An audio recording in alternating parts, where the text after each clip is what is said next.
जामुड़िया में रंगदारी और हमले के आरोप पर नया मोड़, क्लब का पलटवार, पुलिस जांच जारी। पश्चिम बर्धमान के जामुड़िया थाना क्षेत्र के बोगड़ा स्कूल मार्केट इलाके में कथित रंगदारी, हमला और तोड़फोड़ के आरोपों को लेकर राजनीतिक माहौल गर्मा गया है। एक और भाजपा युवा मोर्चा के एक नेता ने पुलिस में लिखित शिकायत दर्ज कराई है। वहीं दूसरी ओर शिकायत में नाम आने वाले पक्ष के समर्थकों और बोगड़ा उद्यान स्पोर्ट्स एंड कल्चरल क्लब के सदस्यों ने विरोध प्रदर्शन करते हुए सभी आरोपों को सिरे से खारिज कर दिया है। क्लब के अध्यक्ष सुजीत नायक का कहना है कि ये कोई राजनीतिक टकराव नहीं, बल्कि इलाके के एक निजी विवाद को जानबूझकर राजनीतिक रंग दिया जा रहा है।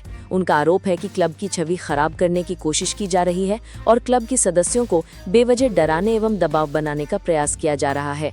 फिलहाल इलाके में तनाव का माहौल बना हुआ है। हालांकि लगाए गए आरोपों की सत्यता की पुष्टि अभी तक नहीं हुई है और पूरा मामला पुलिस जांच के अधीन है। दोनों पक्ष अपने अपने दावों पर कायम है। अब इस पूरे मामले में स्थानीय लोगों की नजर पुलिस जांच और उसके निष्कर्ष पर टिकी हुई है। আমরা একটা কথা বলছি, আমার নাম সুজিত নায়ক, আমি বগুড়া উদয়ন স্পোর্টস কালচার ক্লাবের সেক্রেটারি। আমাদের যে ক্লাব আছে, ক্লাবে যে অপবাদ দিয়েছে, তো অপবাদটা দিয়েছে কি কারণে সেটা আগে জানতে হবে আপনাদেরকে। যে কারণ ছিল, আমাদের কিছুদিন আগে আমাদের কাছে ভিডিও ফুটেজ আছে, একটা জায়গা জমি নিয়ে কিনা বেচা হয়, তার পাঁচিল তোলা হয়, পাঁচিল তোলা নিয়ে একটু সমস্যার মধ্যে ঝামেলা হয়। তো ওরা আমাদের যে দেবজিৎ বলে নাম আছে, দেবজিৎ গড়াই, উনি আমাদের গ্রামের বাসিন্দা নয়, উনি হচ্ছে 32 নম্বর ওয়ার্ডের বাসিন্দা। উনি বিজেপির একটা পদে আছে কোনো, সেটা আমরা জানতে পারি কালকে প্রেস কনফারেন্সের পরে। তো উনি কিছুদিন আগে দলবল নিয়ে এসে আমাদের যে মামা আছে সুধান্য মণ্ডল, তার ঘরে ঝামেলা করে এবং ওনাদেরকে মারধরও করে। সেটা মিটে যাওয়ার পর কালকেও আগামী রবিবারও দুপুরবেলায় ওনাদের ঘরে কেউ ছিল না, অবশ্যই ওনারা 2-3 জন ছিল, ওনারা 2-3 জনকে এসে মারধর করে। আমরা সমস্ত গ্রামবাসী যারা ছিল, অনেকে ছেলেরা আমাদের তারকেশ্বরে জল ঢালতে গিয়েছিল, আমরাও ক্যাম্পে ব্যস্ত ছিলাম। কিন্তু রাতে যখন আমরা আসি, ওনারা যখন আমাদের কাছে এসেছিল অভিযোগ জানাতে, ওনার বাবা সুকুমার গড়াই, ওনারা বাইরে দোকানের সামনে গালাগালি করে, অনেক আমাদের গ্রামের নিয়ে কথাবার্তা খারাপ বলে। তো আমরা শুনতে পেয়ে ওই সামনে যাই, ওনাদের পাশে দাঁড়ানোর পর আমরা দেখি ওনারা আবার মারামারি ঠেলাঠেলি করছে।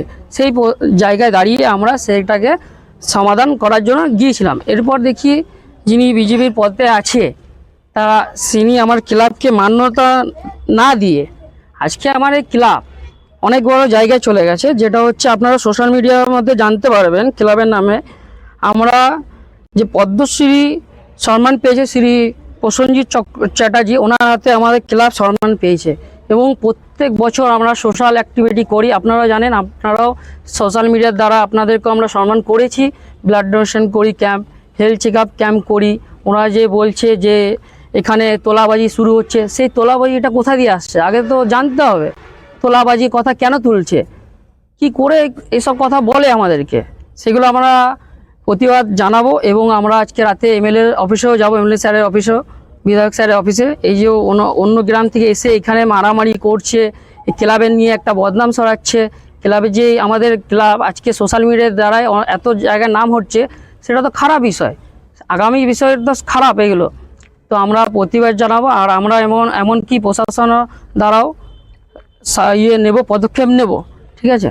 এই আমার অভিযোগটা কেন, আপনার বিরুদ্ধেই অভিযোগ? দেখুন, আমার বিরুদ্ধে অভিযোগটা হচ্ছে আমি হচ্ছে ক্লাবের সেক্রেটারি, ঠিক আছে। আমরা গ্রামের একটা ইউনিট।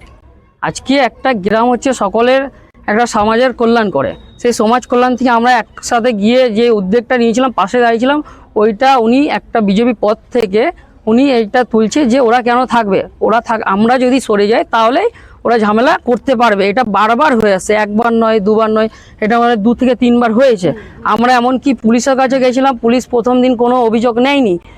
তারপরে ওনাকে মেডিকেল করানো হয়েছে, মেডিকেল করার পর সন্ধ্যাবেলায় আমরা যখন অভিযোগ করতে যাই, তারপরে বিষয় নিয়ে একটা উত্তেজিত হয়। তারপর পুলিশ আসে, পুলিশ কোনো করেনি পদক্ষেপ। তারপর আমরা এমএলএ অফিসেও যাই, এমএলএ অফিস থেকে এসে পদে আমরা পুলিশের কাছে গিয়ে একটা এফআইআর নিয়ে আসি। এরপর আমরা পরবর্তী পদক্ষেপ নেব ওনার বিষয়ে। এমনকি দেবজিৎ গড়া যিনি আছে, তারও বিষয়ে নিয়ে আমরা পদক্ষেপ নেব আমরা গ্রামবাসী থেকে। আপনি কোনো কি রাজনৈতিক দলের সঙ্গে যুক্ত ছিলেন? না, দেখুন, আমি কোনো রাজনৈতিক দল থেকে যুক্ত ছিলাম না। যদি ছিলাম তো আপনি ভবিষ্যতে আগে আপনি অতীতের কথা জানতে পারবেন। আমি এই গ্রামে বুথেও বসেছি 2019-এ বিজেপির আমি ইয়েতে কি বলে বুথে বসেছিলাম, 2021-এ বসেছিলাম বুথে, 24-এ বসেছিলাম, আমি 22-এও এমনকি কাউন্সিলর ভোটে আমি বসি। তো আমার কোনো রাজনৈতিক রং থেকে আসিনি। আমরা ক্লাব হচ্ছে 2018 থেকে আমি ক্লাব চালাচ্ছি। গ্রামের আমরা দায়িত্ব নিয়েছি, আমরা কিছু করার স্বার্থের জন্য, নিজের গ্রামের জন্য। মানে ক্লাবকে কি বদনাম করার চক্রান্ত পিছনে রয়েছে? হ্যাঁ, একদম এটা বদনামি চক্র রয়েছে। ওনারা এই গ্রামের বিষয় দেখুন, আমার গ্রামের যদি হতো কোনো পদক্ষেপ নিত তো আমার গ্রামবাসী নিত, তাই তো? আমার ক্লাব আর এত গ্রামবাসী আছে, তো গ্রামবাসী আসেনি তো, উনি অন্যান্য গ্রাম থেকে এসে পদক্ষেপ নিচ্ছে, একটা সামাজিক মাধ্যমের থেকেও নয়, একটা দলীয় কর্মী হিসাবে একটা রাজনৈতিক দল থেকে করছে এটা। কিন্তু ওনার বক্তব্য যে জায়গাটা দোকান, এটা তো তাদের নিজস্ব ব্যক্তিগত জায়গা। হ্যাঁ, আমরা দেখুন দোকানের বিষয়ে যাইনি, দোকানটাও দেখুন আমরা কোনো, আপনারা যাবেন দোকান কোনো ভাঙচুর নেই, কিছু নেই। দোকান নিয়ে বলে কি করে আমরা এখনো জানতে পারছি না যে দোকান নিয়ে কথাটা উদ্দেশ্য করেছে। দেখুন উনি এখন যে পদে আছে, হয়তো উনি যে দেখুন উনি আজকে যে আপনি বলছেন উনি কেন বলছে, আজকে দেখবেন সোশ্যাল মিডিয়া জমানা আছে, কেউ দেখবেন বলবে নিজে এখন যে পদে আছে তাকে আবার উঠতে হবে, তো সেই হিসাবে আমাদের গ্রামকে একটু মানে রাজনৈতিক দল থেকে বসে প্রেস কনফারেন্স করছে, যেহেতু উপরে দেখাতে হবে, আমাকে একটু আগে বেরোতে হবে, তাই না? আর কোনো পদক্ষেপ নেই আমার মনে হয়। আগামী দিন এই যে ক্লাবের বিরুদ্ধে তিনি বলছেন বা বদনাম করার চক্রান্ত, এই নিয়ে কোনো কোথাও কি অভিযোগ বা? একদম যাবো নেবো, আজকে রাতে আমরা পুরো গ্রামবাসী হিসাবে সবাই যাব, আমাদের বিধায়ক স্যার, এমএলএ স্যারের কাছে যাব, যে রাজনৈতিক দল নিয়ে যদি উনি হতো, আমার গ্রামবাসীও তো রাজনৈতিক দলের জড়িত আছে অনেকে, তো আমরা বুথ প্রেসিডেন্টকেও বলিনি, যেহেতু গ্রামবাসী থেকে এসছে সবাই, বা আমাদের দলীয় কর্মীও রয়েছে, তাদেরকে তো আমরা এই বিষয়ে পদক্ষেপ জড়িত করিনি। আমরা সবাই সকলে দেখুন গ্রামবাসী হিসেবেই করেছি যা করার, আমরা সেই বিষয় নিয়ে গ্রামবাসী নিয়েই আমাকে এমএলএ অফিসে জানাতে হবে, এমনকি প্রশাসন কাছেও যেতে হবে আমাকে। আমার নাম সুজিত নায়ক, আমি হচ্ছি বগুড়া উদয় স্পোর্টস কালচার ক্লাবের ছিল। আমি ছিলাম কাজে, যখন এসে দেখতে পাচ্ছি ওরা মোটামুটি 8 থেকে 10 জন, 12 জন, 13 জন মিলে টোটাল এদের উপরে অ্যাটাক করেছে। আর এটা কোনো, প্রথম কথা, এটা কোনো পার্টিগত ব্যাপারে কোনো ঝামেলাই ছিল না, কিচ্ছু ঝামেলা ছিল না, এটা পাড়াগত ঝামেলা ছিল। এটা পার্টিটা ইউজ করছে কেন? প্রথম কথা, এটা পার্টিটা ইউজ করা দরকার ছিল না। আর টোটাল ওরা 8-10 জন মিলে অ্যাটাক করেছে।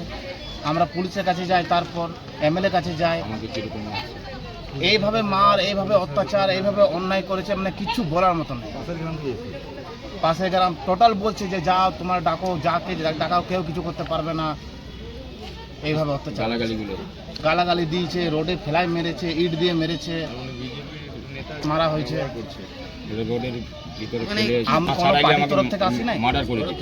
আমরা তো টোটাল গ্রামবাসী হিসাবে, মানে ও কি মানে রাজনৈতিক যে অবশ্যই খাটাচ্ছে একটা, যখনই রাজনীতি ও পারে না পাশের গ্রাম থেকে, হ্যাঁ, আপনি অন্য পাড়া থেকে এসে এখানে মারছে, নিশ্চয়ই রাজনীতির কারণ আছে। কাজে লাগাচ্ছে। ঠিক আছে, কি নাম আপনার? আমার নাম দীপক গড়াই। আমার নাম সুধর্ণ মণ্ডল।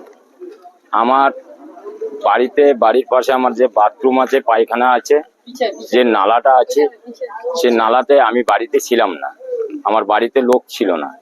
ওই নালার আমার দেওয়ালের সঙ্গে দেওয়াল উঠাইতে যাচ্ছে, তখন আমি বাড়িতে আসছি 11টা, সাড়ে 11টার দিকে। তখন আমি যে বলছি, ভাই তুমি আমার দেওয়ালের সঙ্গে দেওয়াল দিচ্ছ কি করে, আর আমার নালাটা কেন বন্ধ করছো? তখন বলছে তোমার জায়গা নেই এখানে, তুমি কেন আসছো এখানে, এই কথা বলেই আমাকে ধাক্কা দেয়। ধাক্কা দিয়ে আমি বলছি, ধাক্কা দেয় কি করো না ভাই, আমি তো তোমার সঙ্গে মারামারি করতে আসিনি, তোমাকে আমি বুঝিয়ে বলতে আসছি, আমাকে তো তোমাকে জানাবার প্রয়োজন ছিল, কিন্তু আমাকে জানায়নি। আমাকে ধাক্কাধাক্কি করে, তুই কে, তুই কোথার থেকে আসছিস বলে ওর দলবলকে, কিছু লোককে মদ পথ খাইয়ে রেখেছিল, 12-14 জন মিলে আমার উপরে আটাক করে। তো আমার বড় ছেলেটা বাড়িতে ছিল, ও বেরিয়েছে, ওকে ধরে 4-5 জনে ধরে ওকে মারছে, আমাকে মেরে দাঁত ভেঙে দিয়েছে। এই দেখেন দাঁতের হাতটা আমার, এই দেখেন ঠোঁট কাটা আছে, রক্তারক্তি অবস্থায়। তখন কোনো লোক ছিল না, ওরাই আমাকে মারধর করার পরে, নাম হচ্ছে ওরা বাপ বেটা 2 জন, এই সুকুমার আর ওর ছেলে দেবজিৎ, আর ওর ভাইরা ছিল আরো 4-5 জন, ওর শালা ছিল, আরো সঙ্গে যারা ছিল আমি তাদেরকে চিনতে পারি নাই। এটা কবে হয়েছে ঘটনাটা? এটা রবিবার হয়েছে, রবিবার ওই 12টা নাগাদ, 11:30 12টা নাগাদ হয়েছে। তারপরে ওখান থেকে আমি থানাতে যাই, ফাঁড়িতে যাওয়ার পরে আমি এফআইআর করতে যাই, ওই রক্তারক্তি অবস্থায়, গেঞ্জি গায়ে ছিল। যাওয়ার পরে থানার থেকে বললো তুমি এখন এফআইআর নেওয়া হবে না, তুমি হসপিটাল যাও, ট্রিটমেন্ট করে আসো, তারপরে নেওয়া হবে। আমি ওখান থেকে যথারীতি আমি চলে গেলাম হসপিটালে। হসপিটাল থেকে 2টার দিকে গেছি, 2টা 2:30 বাজবে।